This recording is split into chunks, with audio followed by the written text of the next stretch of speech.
Welcome into this week's episode of Bill's Pod Squad. Maddy, Glab, and Bill's owner and president, Kim Pegula, here as your host. And of course, we've got another Kim on with us this week. It's NFL Network's Kim Jones, who joins us. So glad that you are here in person.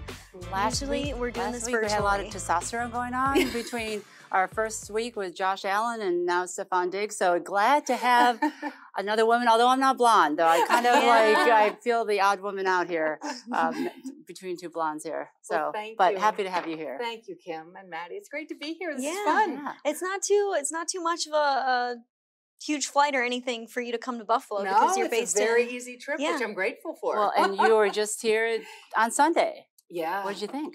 I thought that it looked like last year's Josh Allen and offense. So. And I was struck maybe mostly by Emmanuel Sanders immediately fitting in, making what I called on Twitter the best catch you're going to see that day, and the best throw by Josh you're going to see that day as a football fan, because it was a remarkable throw and catch. And Josh told me afterwards he still didn't know how Emmanuel caught it.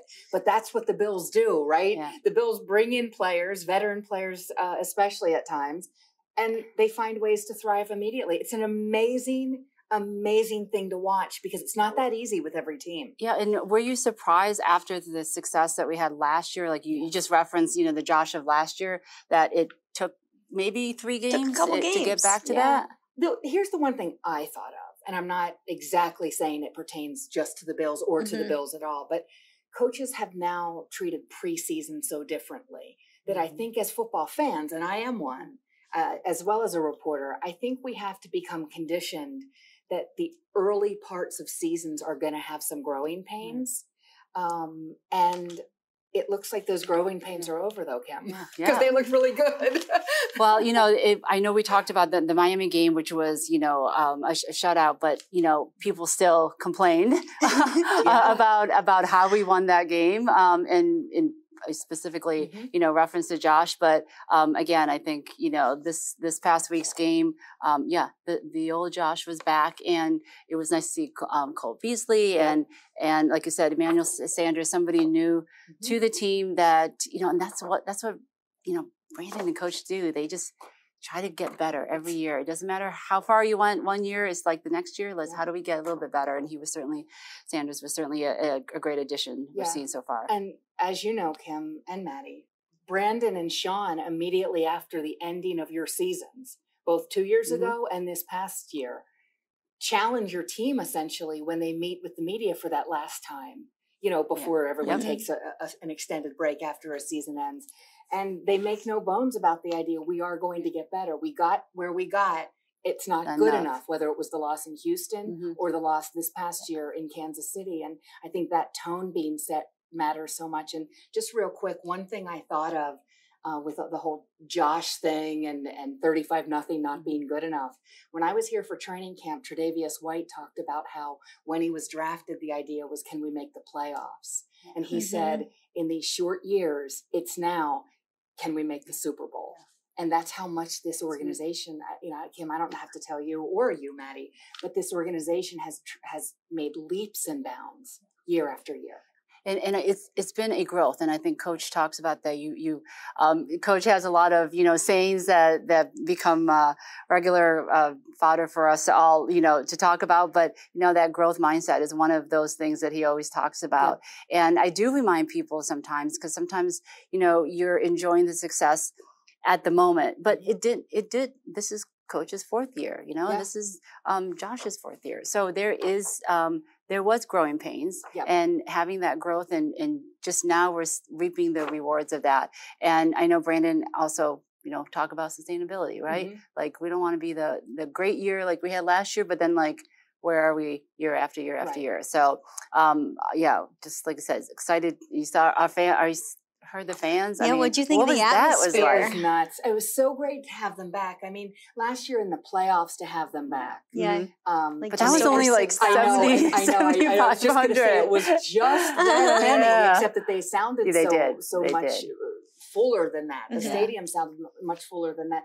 And now to have them really back, you notice it with traffic, of course. You notice it before you even come into the stadium. And then once you're in it, you just are reminded the Bills have great fans and they love to see their Bills in person. We know that. Yeah. Kim, I was peeking over. You weren't in your box again with Brandon and Terry. Oh, yeah, I forgot you were there. No, I went down. I've been in the radio booth for the games watching, and usually Kim sometimes sits in the booth right next to us with Brandon and Joe Shane, and Terry's in there, and then there's a bunch of food, and then Kim usually sits with all the food. Those are her friends during the I'm games. usually in the back with the food and drinking coffee and Red Bulls and lots pacing. of Coffee, Red Bulls, pacing. Yeah. I thought I saw Terry next to the press box the other day. Yeah. Okay. Yeah, he watches it up there. Yeah. I was down in my suite. Okay. Still working, so I had sponsors and had staff there, and of course my family. So I always I'm going to go up,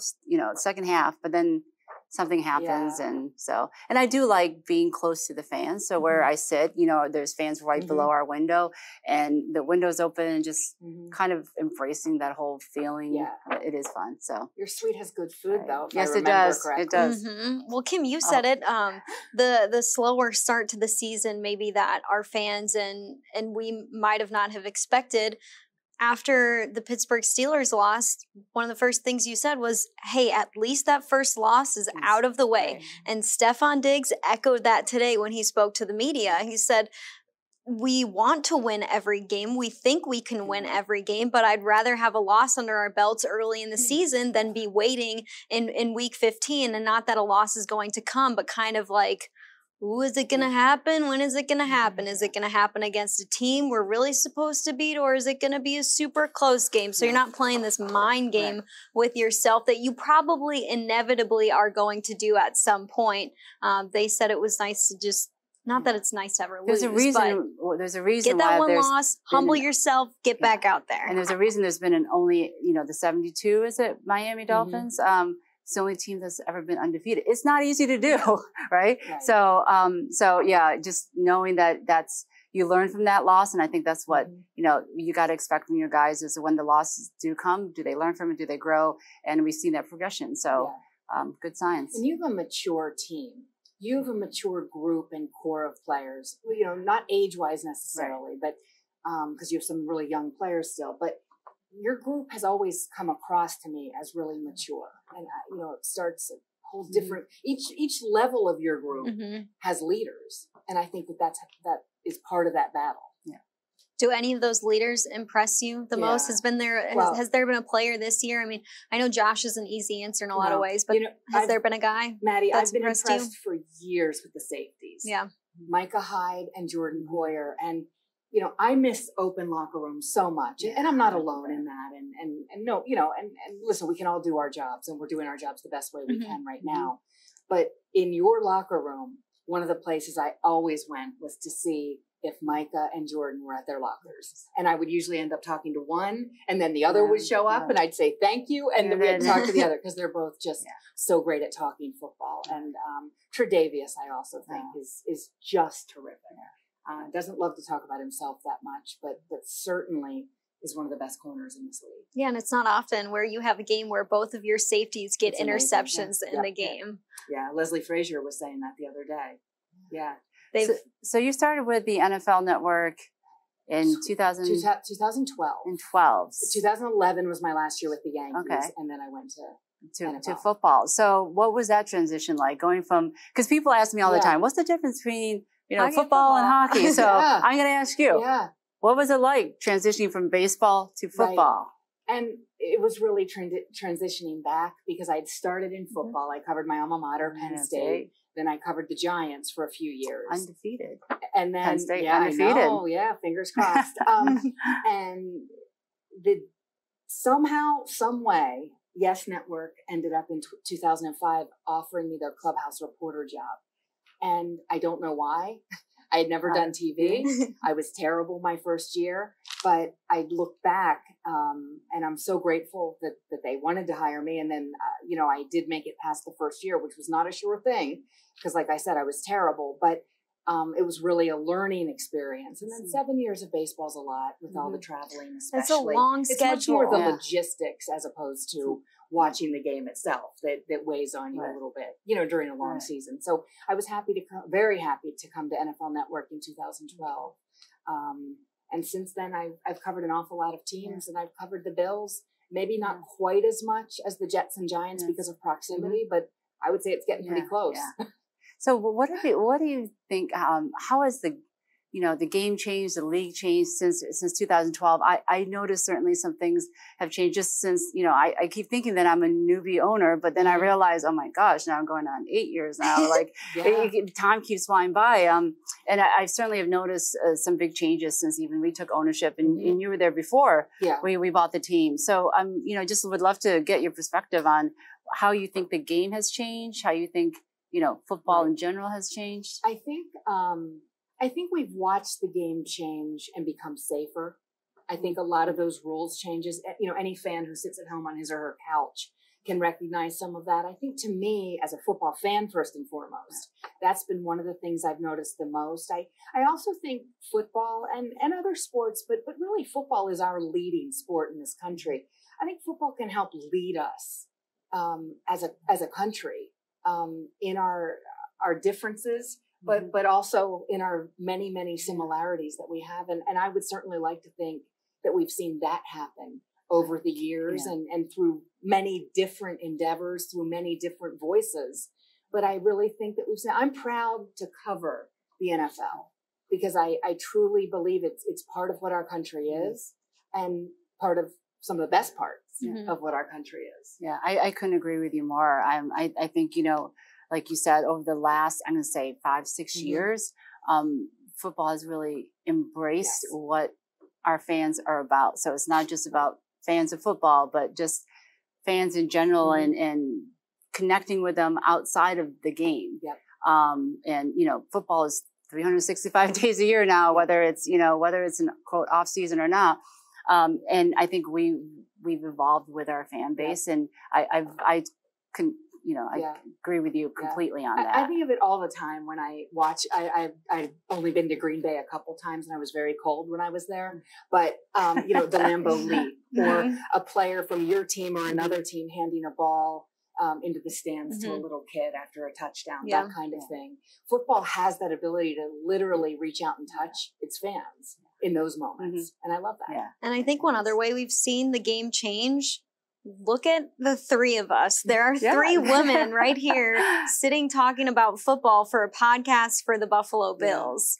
2012, before that, maybe not the case. I think one thing we're seeing is a lot more representation of more women, more people of color. And so with your comment about, it's about the fan, it's not just about one specific fan. We're making football a lot easier for people to feel like they are connected to it, whether you are straight, gay, bisexual, white, black, whether you live in a different country. Like, I feel like the way that the NFL has trying to reach out to different people and say, come watch our sport, come be a part of our sport, has just been incredible. And Kim, you've helped lead that for the Buffalo Bills. I mean, every year we see more women walk through the doors, and we've talked about it so many times, but I love that because I am a woman, and I love seeing people like me in a sport where we used to not belong.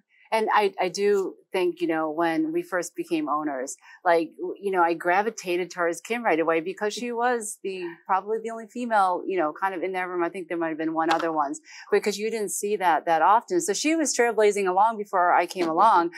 So, just in, with that, do you sometimes feel like you are a trailblazer? There is certainly more women on the sidelines than there ever has been before. And obviously that's a good thing, but it's not for everyone, right? Right. There's challenges. There are challenges, but I think there are fewer challenges solely, quote unquote, because you're a woman. I mean, I do think, and I give players an awful lot of credit. I don't think players care who's asking them the question, whether it's in person, whether it's on Zoom, whatever the case might be. I think players just realize dealing with or interacting with the media is part of their job.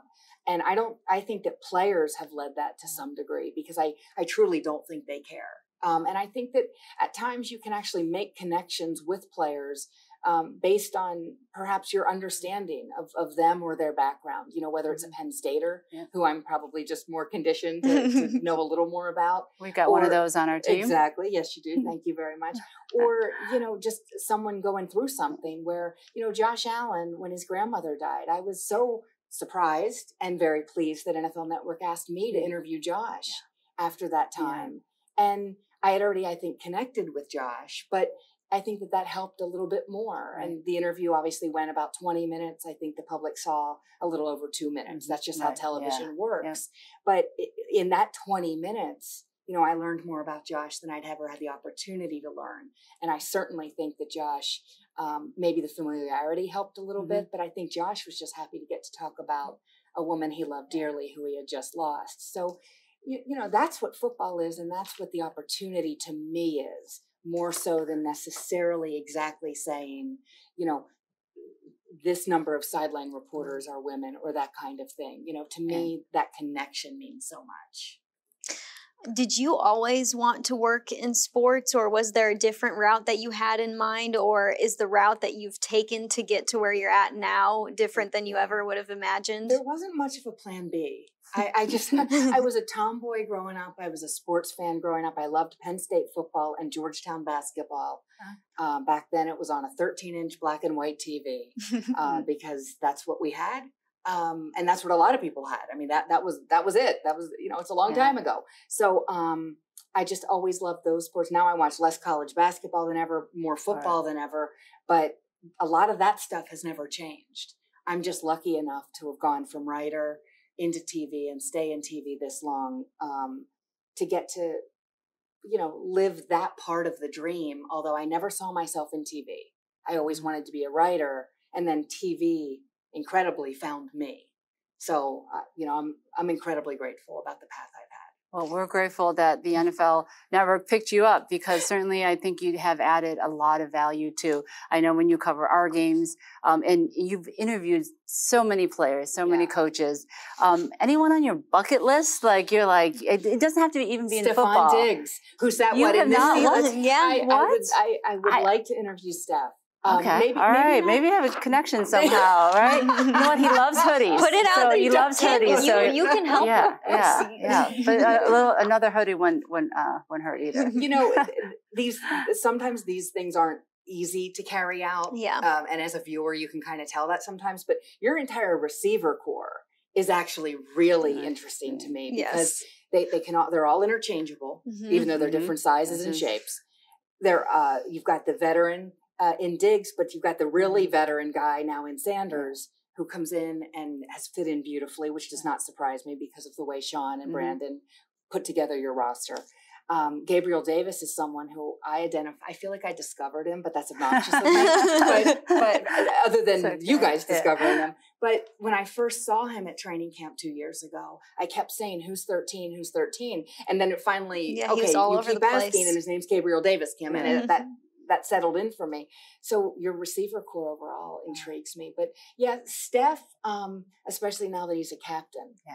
That's intriguing. We had that conversation. We have very much seen a full circle Steph, I think, in a short time in Buffalo. Right. No. And I know he came from Minnesota and didn't have quite the success later on in there, and to be able to kind of have the relationship that he has with Josh Allen. We talk about that with him all the time. That special bond that they have is really great for someone who, you know, on this our team.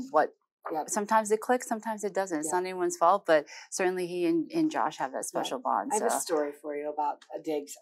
So Trayvon Diggs at his combine, I walked over to him and I said, "Hi, I'm Kim Jones, NFL Network." I meet, you know, as many of the guys as I can at the combine, on the floor of the combine during the drills. I don't interrupt the drills, obviously, to do that. But I said, you know, I'm a big fan of your brothers, and I just wanted to meet you and everything. And he said, "Oh, thanks." And then his day ended, and I was walking towards him, and I could see him like kind of motioning to me a little bit. And I didn't know if he was trying to get my attention. Well, he was. He had his brother, Steph, on FaceTime. And he was trying to explain to Steph what reporter wanted to say hello to him. You know, so I came over, I'm on FaceTime. I'm like, it's you, you know, whatever. So it's one of those moments where you know, now you look and Steph has to be incredibly proud of Trayvon, who's playing wonderfully He gets for the so Cowboys. giddy when he I'm talks sure about he his is. brother. I'm sure he is, because last year he was, and then his brother got hurt. And I think their father passed away, and Steph very much became that father figure. you know, for a younger brother at least. So so he's on your bucket list. Okay, but how about somebody not on our team? Not on your team who I would like to interview. Could even go outside the scope of sports. Oh, outside the scope of sports? Yeah. Wow. Living or dead? Well, preferably living, because like we can't help you if they're not here. But to interview. It's just so hard. Or within sports. Within sport. Yeah. This is a bad question for me, and I don't know why. Here, we'll tee up with this one while you're thinking about it. All right, has there been a favorite interview that you've done, and a reason why that has been one of your favorites, whether it was after a big game or whether it was a player who really opened up to you? One of my favorites was Odell Beckham Jr. early on. He was Rookie of the Year. I had gotten to know him very well his rookie year. And I look back at that interview as, you know, the Odell that I got to know and that I had and have a really good relationship with. And it was early on. And people who would watch that interview, especially now, might be a little bit surprised by him to some degree. But he's always been intent on being a great receiver. And football means so much to him, but he's also a really introspective person. And I just think that to show a different side once in a while of someone is pretty cool. I may circle back with him at some point in his career. Kim, another one I would say would be Saquon Barkley, who I interviewed for a print piece before the Combine, 2,000-word piece, went to my alma mater, Penn State, to interview him. I'll share this only because I think it says more about Saquon. After the piece ran, and I had sent him it to make sure that he saw it, and he texted back, "You nailed it." And I just thought it's such a nice, you know, because he has a lot of layers to his story and his family story as well. And that was meaningful. So I like the interviews I've done. You know what? I think I've been so blessed to do so many interviews. It's hard to think about more. To think about, well, I wish I could interview this guy or this girl or this person. Yeah. Because I feel so blessed to interview the guys I already do. Yeah. I love to hear about the player outside of being the player. Yeah. And I think that's, as we talked about, you know, engaging in football, embracing all aspects of our lives across the country. I think it's because of those types of stories where we put these guys on a pedestal, we pay them a lot of money, but at the end of the day, there's such great people, such great stories, and something that anyone can connect with at some time. Even you might think you're different. You know, I certainly feel like I'm different than Josh, but I know there's similarities there. And telling those types of stories has really connected our whole fan base to the team. And your team has a lot of them. I mean, there's no shortage of them because, let's be honest, the player has to have at least some cachet as an NFL player. For me, for example, I'll just use myself as an example, to stand on the sideline before a game and use a 40-second report to talk about that player. I mean, that's just how it is. You know, your team has a lot of them. I mean, there's no shortage of Pick your player. There's a story to go behind it. Stories, and stories about those players. That as a reporter is such a great luxury to have. You're not saying, what am I going to talk about? You're saying, shoot, I can only talk about one of these 5 stories. Which one's the best? Yeah. I want to go back to the Combine. You've mentioned the Combine twice. Yeah. I know the Combine is like a huge undertaking for anyone working the Combine because there are more than 100 guys doing multiple things on multiple days, and you're trying to tell the stories of all of these guys and also trying to highlight some of the guys who may not have been highlighted as much leading up to the Combine. I ran into you like 2 years ago, I think it was 2019 Combine, and I was getting a quote from you, and you had like 500 note cards, and in that moment I was like, oh my gosh, the prep that she has to do for the Combine to do these hits on the field when they're doing their workouts, like, I cannot imagine what goes into preparing for an event like that. And would that be the event that you think you have to do the most prep work for? No doubt. And you're never done because there end up being about 330, 335 guys at the combine. You simply can't prepare for all of them, or at least I can't.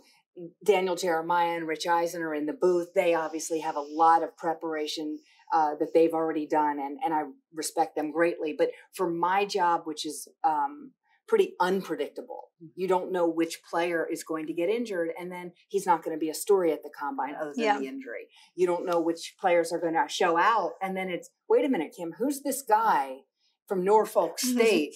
Who just did what he did with the, with the broad jump, or, the 40. We love the 40. So the combine's a lot of prep. It is a labor of love. It's stressful, though. It's very stressful. It's so much fun, though. It is so much fun. I use the color-coded index cards. She had so much stuff spread across the desk. Each position professional. Needs a different color. Yeah. So I try to keep it straight that way, but it's fun. It's a lot of fun. Because I love the combine because everybody's there. Okay. It's like everybody's there. So, old coaches you haven't seen, new ones, it just, and then the future, right? Yeah. Because that's what we're talking about. Just like, I love the idea of all these young men, and this is their moment. And you're trying to figure out, and our staff is trying to figure out, okay, which one is it?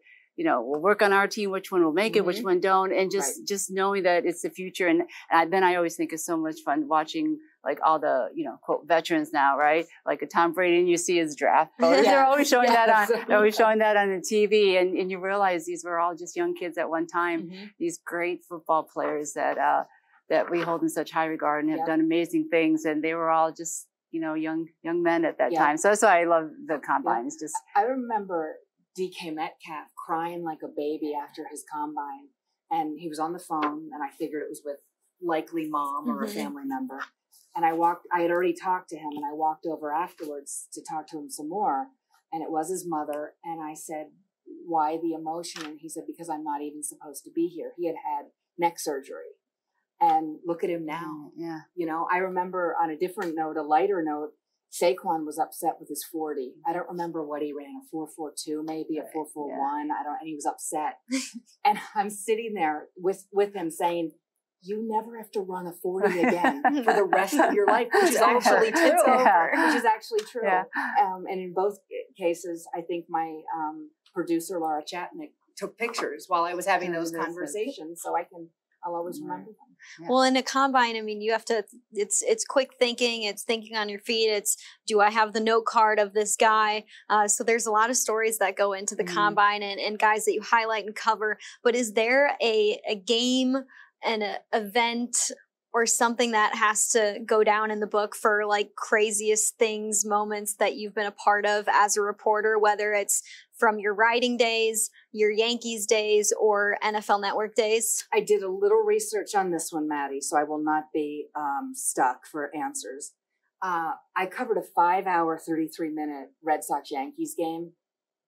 It literally felt like it was never going to end. And it was, if I remember this part correctly, it was part of a 4-game weekend because they had a double header to make up on one of the days. It was at the Red Sox, and their clubhouse is about the size of the area between all of us right now because it's so small, the visiting clubhouse.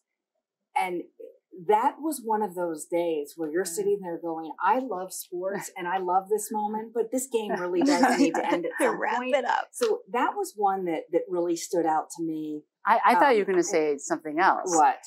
Not necessarily a game, but what happened to you, which you would never know. What happened to you, your health scare that you had while you were when I was at the a facility? Yeah, I had an aortic dissection November 15th, 2018 at the Washington football team, which they became what I call my first responders because their medical and training staff was right there. And then the ambulance, and then one hospital, but that wasn't the hospital I needed to be in. So the second hospital ended up being exactly where I needed to be.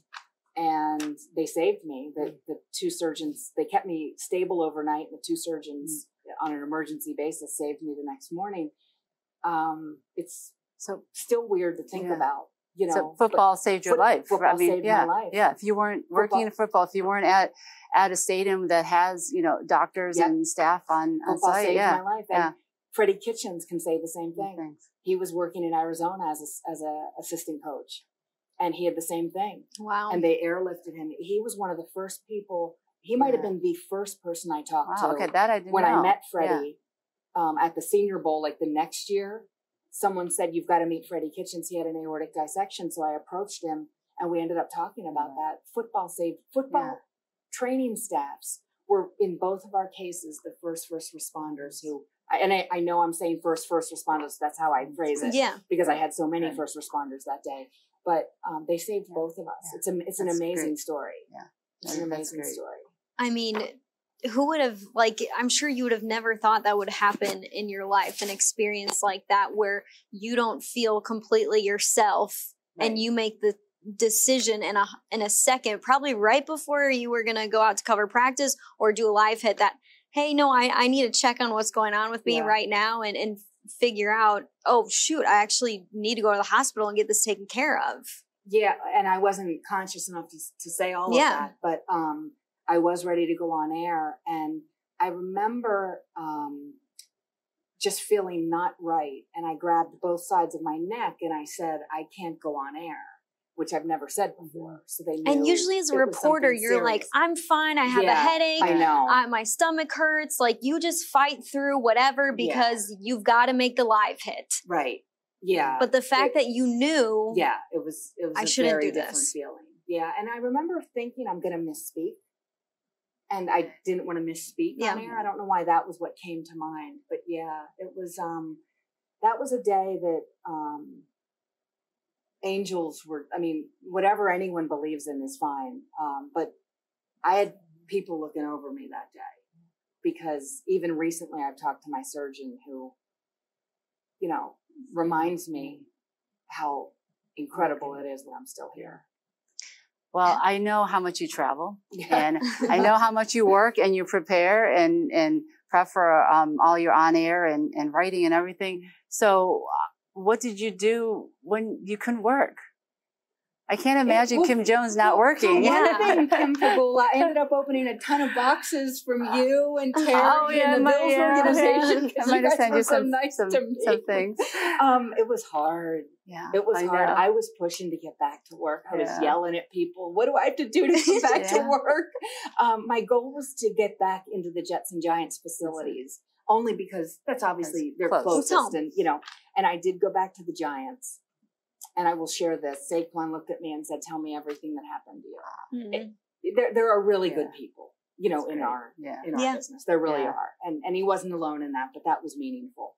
And then I made it to the Jets in time to interview Adam Gase, who was hired as their new coach. And that was meaningful because I was back on camera and I was able to do that. So do you do anything? Well, what do you like to do? But besides, during just that time. Well, that time, or just when you're not having to work. Because we see you on TV all the time, Kim, and so for that often, but you're on frequently enough for where people like us who know you, we wonder. What does Kim have free time? And if she does have free time, what does she like to do in that free time? Can I tell you, one of my guiltiest pleasure is real crime. So I'm probably watching Terry. Oh my God. Dateline or 48 is that a Penn State thing? Maybe it is. Does Terry like those shows? Terry, I love those shows. What's the one show? Do you watch the Forensic Files? Oh yeah, Forensic Files. Snap, where it's always the spouse who killed the other spouse, but I hang in there and watch the entire episode. Well, I get accused of a lot of things after he's on a binge of one of those types of show. He's like, "Are you trying to poison me?" I'm like, "What are you talking about?" I'm like, So you and Terry, you need to sit there and watch all those. Bowl of popcorn between us and watch. And then he always complains to me. He's like, because I like to watch some of the stupid drama and fake stuff, right? So he's like, well, no, not quite that, but I like the movies and the action stuff. And he's like, why don't you watch the real stuff, right? Like that's more interesting, the real stuff. I know. I'm like, no, that's creepy because they're real people. At least in a movie, I think it's fake. I know. I'm with Terry on that though. I really am. If I get home and my DVR has still a DVR, whatever, but if my DVR has like a Dateline and a 48 Hours. hours on it. That's a win for me. That's a win. Wow. And Snap. So yeah, They have Snap marathons. Yes. Well, yeah, and you need I to think tell Terry that, because okay. that one can take you through a long day. Yeah. That's good. Must be a Penn State thing, like I said. I don't know. All right, so we know you like to binge that. What else do you like to do in the free time that you get? Maybe in an off season, because I know during the season we have our schedules of, you're going to go cover this team that week. Come on, there's no. I will tell you this: my niece and nephews are at an age where they're now playing sports, and I love watching them. And my niece plays field hockey, which I never played. That's cool. Mm-hmm. I never played field hockey, so I've learned a little bit about the sport. I can kind of figure out now why they get corners and stuff. It's a lot like, hockey, obviously, but that's enjoyable for me. And the boys are younger, but they're starting to play football. They play basketball, that kind of thing. That gives me a lot of joy when I can go home and see them. That gives me a lot of joy. I should read more, honestly, so then I'd sound smarter when people ask me what I like to do. But I could give great novel recommendations, but I don't have that attention span. I don't know why. When everybody meets you, all they want to do is talk about football. I know, a lot of football talk. I'm good with that. Yeah. You know what I love? Here, when I used to go out, I don't go out anymore. When I used to go out, I'd be with some girlfriends, some friends at a bar or whatever. Inevitably, a couple guys would come over. Let's do trivia to see if I know more football than you. Yes. And I'd be like, my job's not trivia, dude. Anything I can look up. I don't care if I know trivia-wise. That used to happen. That's the one good thing about not going out anymore. Yeah. I don't get the trivia stuff. You don't get the trivia dudes coming up to you.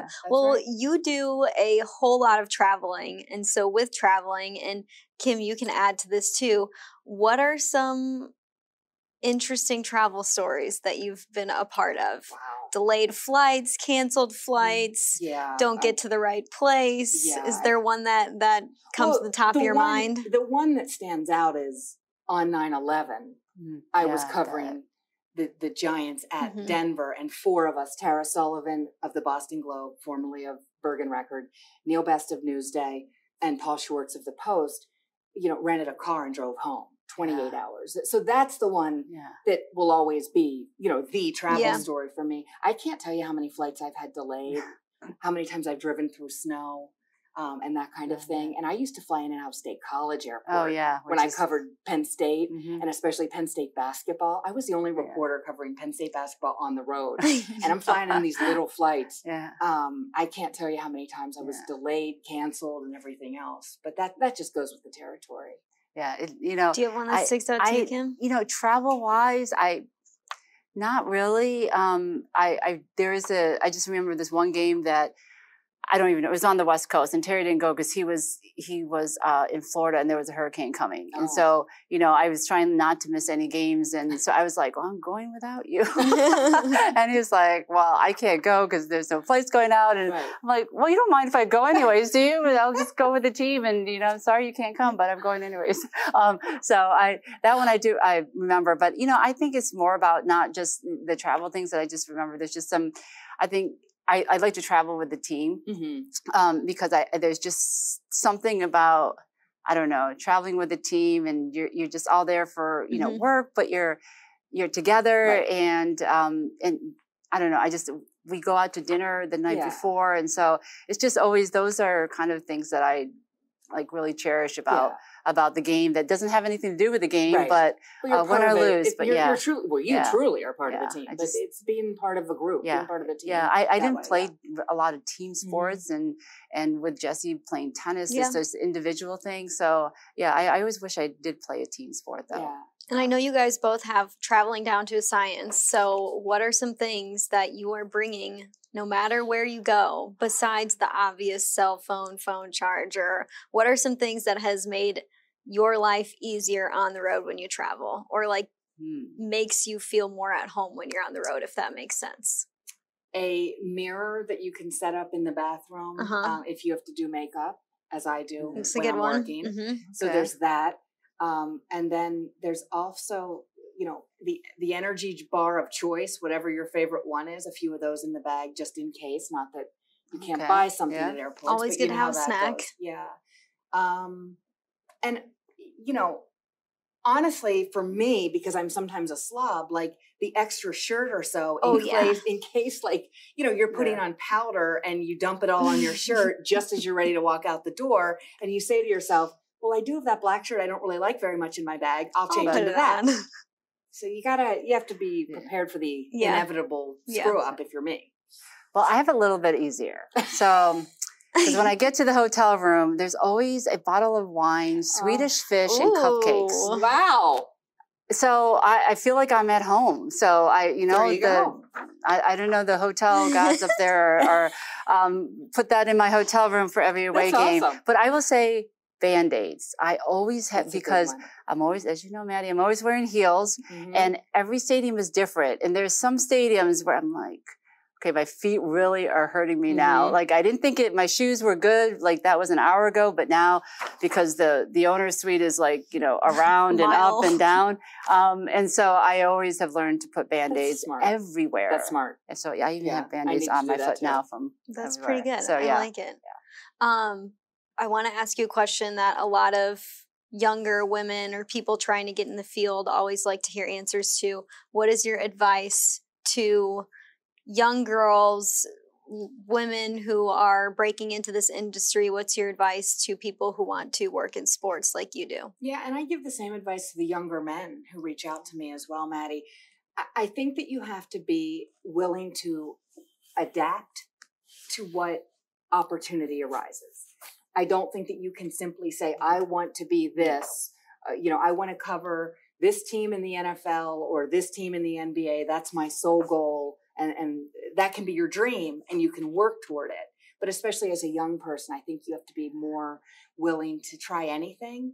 I wrote obituaries one summer for a local paper. Wow. I was a writer. I wanted to be a writer. I wanted to be a sports writer, but I was the obit writer for a summer between semesters at Penn State. Nothing wrong with that. I learned to spell names correctly and to double check street addresses and that kind of thing. So, but I think that you have to be open to anything, even if you always keep your eye, on what you believe is your ultimate prize. Totally agree. And you're going to have changes, right? I always thought I'll stay and cover Penn State for a very long time. Well, I did cover Penn State for a number of years, but there came a time where it felt like it was right to move on. Yep. Same with leaving newspaper for the Yes Network. So I think you have to just be able to be flexible in your mind up, even while your dream remains very much in your heart. What about you, Kim? Great advice. What's some of your advice? I know. No, I totally agree with Kim. I'm not saying that because I agree with her, but I do, because I think back to my life and I'm like, I had no idea I would be here, right? And you don't know where life is going to take you. But I know when I think about decisions in my current life, decisions that I may have to make or things that I'm going through, I go back to things like you would never think of. It's not because, I learned that in college, or it was just either an experience or someone that I met that randomly, or just something that I experienced that you were like, well, how would those two ever be related? But all that is called life, right? It's called life. And I totally agree with you. You got to keep your eyes open. And I always tell my kids this, although they're older now, so I don't they don't listen to me anymore. But, besides keeping your eyes open, but you never know who's watching, because, we talk about integrity, in which, Kim, I know you are, have a lot of integrity in your profession. And I think, that's about someone doing the right things, being who you truly are, when no one is watching, right? And I think that but sometimes someone is watching, and you can't always be, something or someone for different people. Right. So I always tell people, you never know who's watching. You do the right things. You're truly who you are, no matter if you have an audience or there's no one. And I think that'll serve you well. Yeah. We'll finish off with another Bills question. We'll kind of we started with the Bills, we'll finish with the Bills. So we'll bring it full circle here. You have gotten to see this team last week against the Washington football team. You've seen this team last year. You've been covering the group since Sean McDermott and Brandon Beane came on the scene. So with the roster that they have in place right now. What are you expecting out of this group this year? I'm expecting this group to go to the Super Bowl. I mean, I think, Kim, when I look at the ways that Brandon and Sean have deliberately improved this roster, and everyone last year was saying the Bills have a great roster. The Bills did have a great roster. But I made this case many times on NFL Network. I think the Bills, though, were regularly telling us where the weakness was, and it was the defensive line. Mm-hmm. And that was where I believe the Bills thought, Brandon and Sean thought, they needed to supplement with some young talent. Jerry Hughes still here. He's still remarkable. He's the longest guy in this building at this point, I think. But get some younger pieces in place, including Epinesa, who I know is in his second year. But Rousseau has been terrific so far, and he has the wingspan of this room, which helps. But, you know, I thought the Bills were signaling to us we're not quite complete yet. But I think now you look at this roster and you say, wow, at almost every position. I truly, and I know how that sounds as I sit here next to Kim Pegula, but I'm not saying it because I'm sitting next to you. I've said it other than sitting next to you. I truly believe that with your roster. And does health play a role? Of course it is. Does luck play a role? Yeah. I'm actually a big believer. Luck does play a role in a lot of things in life, including football results at times. But does this team have everything in place? Kim, I actually think it does. And I think you can say that because you have covered so many other teams and you've been around for coaching changes. You've been around for new GMs, countless numbers of teams, and you've seen how a place puts it together the right way, and you've seen how a team fails all along the way in trying to put it together the right way. Is there anything that strikes you in the time that you've covered the Bills with Sean and Brandon being together as head coach and general manager that is just more unique or different than other situations or scenarios that you've been around as an NFL reporter? I will say this without comparing it to anyone else. They're just so darn smart. And I don't mean just evaluating talent, scouting, who should we draft here? Can we wait to the fourth round to somehow still draft Gabriel Davis? Yes, you actually can, which is unbelievable to me. I don't mean it just that. I mean that they have a great feel for how a roster is going to mesh. Bringing in Saquon Diggs, when the football world essentially said, what did Bean just pay for a trade for Saquon Diggs? Now no one cares. Because it was worth every single draft pick and anything else that you gave away. You know, so I just think that they're really smart and they have conviction. And once they have conviction, look out, because they're almost always right. Not always. Almost. I said almost always. Not always. I said almost always. Yes. But I think, Kim, that that's we're going to be able okay. to put Emmanuel Sanders in that category at the end of this season, provided he stays healthy. Yeah. Because he's already bought in. But it's okay. Perfection isn't